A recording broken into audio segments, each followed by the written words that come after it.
hate speech is really a majoritarian problem. Somebody on the margins can't indulge in hate speech against somebody who's in power. That's the nature of hate speech. It's to do with power. Hi, I'm Rani Jana, and today I'm speaking with Shahrukh Alam, a Supreme Court lawyer. Beyond her legal career, she has worked as a social activist, policymaker, field researcher, and also a professor.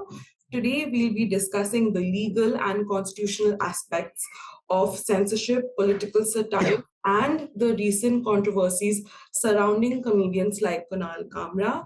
Hi, Shahrukh. Welcome to Outlook Talks. Thank you so much for taking the time to speak with us. So, Kunal Kamra's remarks have reignited the debate on the limits of free speech. I think one of the most prominent questions that everyone wants to know is that are there possible legal charges that Kamra might face? This whole incident of Kunal's comedy show should not have ignited this debate at all, to my mind. I want to start with that. We should not have to invoke freedom of speech and expression at everything we utter. It's a given that this speech is protected. We should not have to be invoking this right of ours every time. And I'll elaborate on that. Article 19(1)(a) of the Constitution gives us the right of freedom of speech. So there is protected speech normally, right? The default position is that speech is protected. Now, there are certain exceptions in 19(2), right? So there is a category of restricted speech, which is carved out of the default position, which is protected speech. And what are those exceptions? So 19(2) says that restricted speech would be speech that in some way endangers the sovereignty and integrity of India, for instance. So that is a danger to the security of the state, or that comes in the way of friendly relations with foreign states.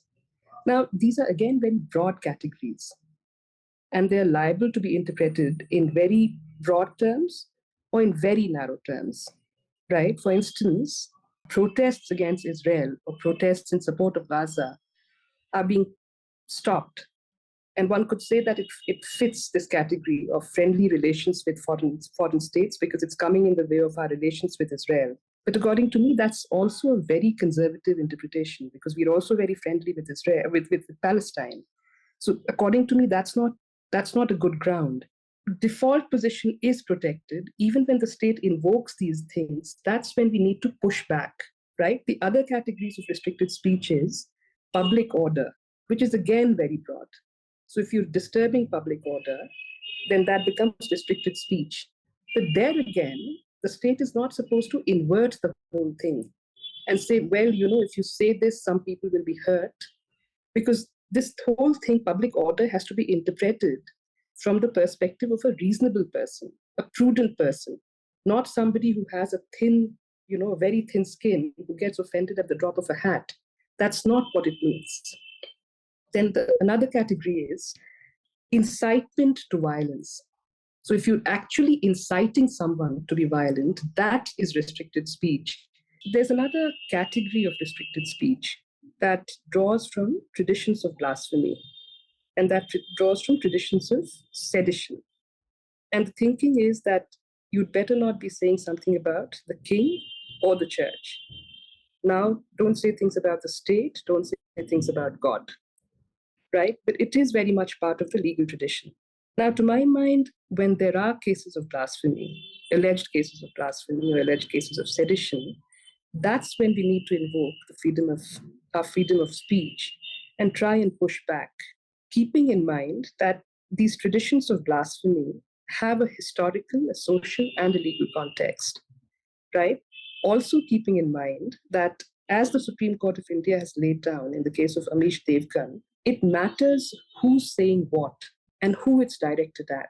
And the Supreme Court has said that when somebody who's in a position of power, political power, social power, economic power, is making that speech and targeting somebody on the margins, then that speech has a very different connotation, right? And inversely, when somebody on the margins is attacking somebody in power, then that is a very different nature of speech, even if it's offensive, even if it's hurtful.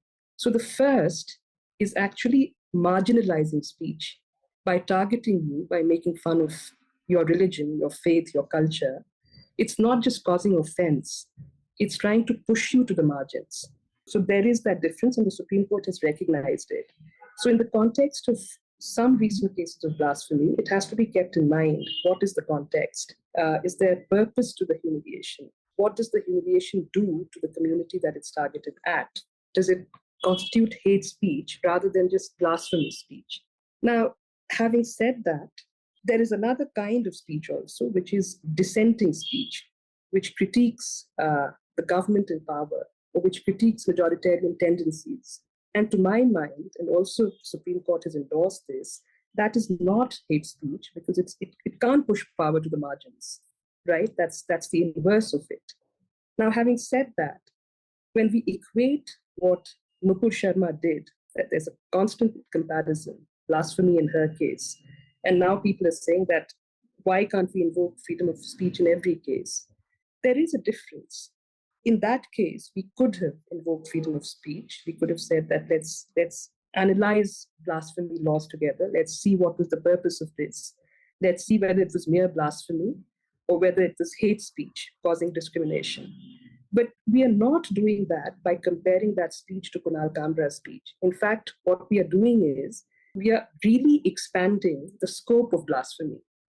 Blasphemy traditionally is to do with faith, right? Now we are saying that even the prime minister or the home minister or the chief minister can be blasphemed against, right? So even in drawing that comparison, while we are invoking freedom of speech, we are doing the opposite. We are really making broad the scope of blasphemy laws, which are a colonial legacy, which need to be reconsidered. But we are reiterating, we are expanding them. And again, in the response of the state, there is a big difference in the way that the state has responded to Kunal Kamra's incident, etc., which again sort of tells you about the positionality of power, which is very, very important to the given context. And when you are investigating blasphemy, you need to see the context. Was it done to humiliate, or was it done for some other reason? Was it done to actually question? If it was done to actually question, we need to push back. In terms of citizens and public order, in S. Rangarajan's case, the court had very categorically said that your speech itself should be like a spark in a powder keg. There should be proximity and a causal link between the speech and actual violence. If there's no violence, or if violence happens later, then there's no proximity, there's no causal link.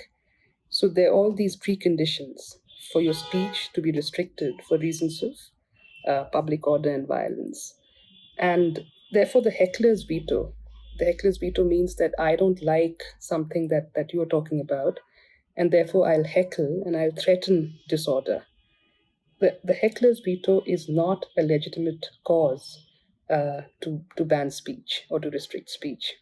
I want to also talk about the ethics of laughter, the politics of laughter and the ethics of laughter. And I think that when you're feeling politically in a corner, when you're feeling that there is some degree of authoritarianism, laughter is a very good way to push back. Laughter is distinguished from humiliation. There is a big difference. And I think I completely endorse the politics of laughter. Brecht did say, no, will there be singing in dark times? Will there be laughter in dark times? And I want to say there must be laughter in dark times to enable us to get out of those dark times. You spoke about laughter and humor. So, given that humor is subjective and audience perception matters, how does the law differentiate between genuine offense and politically motivated outrage or reaction? But politically motivated outrage, I mean, even if it were politically motivated, which is the allegation against Kamra, it's still not an offense. Even if he sat with the opposition, whoever they are, and wrote his script together with them, even then it's not an offense, because in doing that, right, what you're actually doing is again expanding the scope of blasphemy. You're suggesting that the opposition is blaspheming against these political figures by making fun together with Kunal Kamra. And you're also suggesting that these figures now embody state security, and you can't even make fun of them. So legally, even if the opposition has written the script and given it to Kunal Kamra, it's not an offense. You're absolutely right in saying that it is very subjective. Humor is subjective. So you can find something boring. I mean, a lot of stand-up comedy is frankly just boring. It's very boring. You can't get through it, which doesn't mean it has to be banned. Mostly there's bad humor, right? Mostly there is humor that's sexist, humor that's offensive in many ways. But we need a wider spectrum. We need to be reasonable. We need to be prudent. We don't need to acquire such thin skins. In those cases where we need to talk about how liberally we'll interpret public order or decency or morality, we need to give it some leeway, right? That's a question of interpretation. That's a question of drawing a spectrum. My next question was like, does the Indian judicial system have a legal framework to protect comedians or satirists from censorship? Like, is political satire explicitly protected under Indian law? In Indian legal jurisprudence, case law, for instance, we have given more leeway to satire. We've gone through ups and downs where sometimes we are very prudish about these things, and at other times not. We give comedians, satirists that kind of space. It's been a constant. Some of our best writers have been dragged to court for their written work. We have the example of Ismat Chughtai, for instance, and Manto, who were tried for obscenity in their writings in 1944. And they refused to apologize, but they were finally acquitted after a long drawn trial. And then we have the example of Khaja Ahmad Abbas, who'd challenged the powers of pre-censorship of films before the Supreme Court. And the Supreme Court upheld those powers, allowing censorship for restricted reasons. So that was a setback, you can say. And then again in 2015, I remember the case of Tulja Purkar, who'd written a very nasty poem about Gandhi and was being tried for obscenity. And he'd come up to the Supreme Court asking for criminal charges to be quashed against him. And the Supreme Court said that use of indecent language against historically respected figures is an offense. So he will have to face trial. But at the same time, all these various files and stories that have been coming out in quick succession, Kashmir files and Kerala story and the JNU file, etc., they have not been censored at all. They have been challenged once or twice in the courts, in the constitutional courts, but the courts have granted them freedom of expression. So it is not consistent. It's not consistent at all. I wanted to bring up like Ranveer Alabadia's case. Of course, it is different from Kunal Kamra's case because he was accused of obscenity and given a gag order. So, does the law treat political dissent and obscenity the same way, or are there different standards of? I should think they're different. I should think Ranveer Alabadia's case would probably fall under the category of restricted speech of obscenity and decency morality. They'd argue that it's indecent, it's against public morality.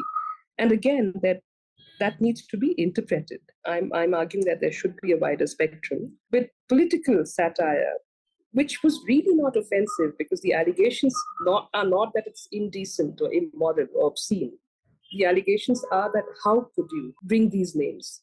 So it's framed like almost like a blasphemy offense or a national security offense, drawing in the opposition, saying it's a political conspiracy. But political conspiracy to do what exactly is not clear. Mm-hmm. So it's being framed not as obscenity or indecency, it's being framed in those terms. Where does the legal line exist between offensive humor and hate speech? Have Indian courts provided a clear test? No, they haven't. They haven't at all. But There are some cases from the European Union, there are cases from Africa, where this is being now evolved, this particular jurisprudence. And it is said that hate speech is not a problem of offensive speech. The problem with hate speech is not that it's causing offense. The problem with hate speech is that it's causing very material and very systemic discrimination. It builds up, it's accumulative. So you keep saying something, it builds up over time, and it pushes a section of people to the margins. Also, I must say, offensive speech can be between equals. I say something to you, you get offended. Hate speech is really a majoritarian problem. Somebody on the margins can't indulge in hate speech against somebody who's in power. That's the nature of hate speech. It's to do with power. Mm-hmm. But law has not drawn that line yet. Perhaps that could be a difference between blasphemous speech of the kind that Mukul Sharma made and Kunal Kamra's speech. You know, it's said about laughter, about satire, that it's funny only if it's making fun of power, not if it's reiterating it. That is a difference. I just want to quickly touch upon also the accusation of defamation that is predominant. But it's the strange thing is that the police has filed a defamation case against Kunal Kamra, which should not stand in law because it's a private grievance defamation. You've said something about me. One of them has to come up and file it, but the police has filed it on their behalf. But also interestingly, truth is a defense to defamation. So if Kunal Kamra is able to prove that all of what he said is true or has the probability of truth, there's no defamation case to be made. And also all that he said is in public interest for public good. Then again, no defamation cases to be made. Section 356 of BNF states that even ironic remarks can amount to defamation. So can Kamra's jokes about Eknath Shinde allegedly be classified as defamation? The former CM will have to decide. The former CM will have to take a call because really if at all it's a breach, it's a personal breach. It has to be a personal grievance. So he'll have to see where he stands vis-a-vis the remarks that were implied against him, whether there is a ring of truth, or whether they were in public interest, whether he thinks that there is enough of an implication to drag him in. But these are decisions that the former CM will have to make. And in the 2 minutes clip where he mentioned the word Gaddar while he was, singing this song from Dil To Pagal Hai, there is no mention of the former CM's name, right? During the clip, it is assumed by the party workers as well as like former CM has also commented on it. So what do you have to say about the fact that there is no mention of his name and yet there is like so much going on around it? Normally in law an implication is enough, but it has to be an implication where the person being defamed believes that there is no scope for any doubt in the third party's mind that it is him. So then again, it's for the former CM to decide whether there is any scope for any doubt in anyone's mind when that the Gaddar is meant to be him.